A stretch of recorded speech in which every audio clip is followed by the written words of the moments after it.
Hello everyone, आज चाहिँ हाम्रो बेबीको डिस्चार्ज भएको छ।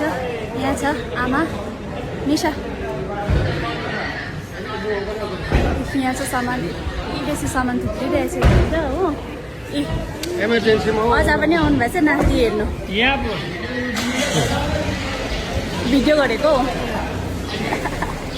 नाति हेर्नु आउनु भएको अरे। नाति हेर्नु अब चाहिँ हामी जानु आँटेको छौँ। सामान यहाँ छ, गाडी आउँदैछ। बाई बाई मणिपाल हस्पिटल भन बेबी। यहाँ गाडी आइपुगिसकेको छ हाम्रो। अनि यहाँ बुवा भेना भाइ भएर सामान हाल्दैछ। यता दिदी यता छ। निशा हेलो भन्नु, हेलो भन्न सक्ने छ?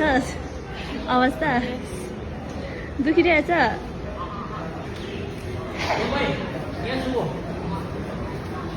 यो चाहिँ बेबी गरेको खानाहरू है। भेना त्यो बास्केट चाहिँ अगाडि राख्नुपर्छ नानीको। हजुर त्यो चाहिँ नानीको अगाडि राख्नुपर्छ।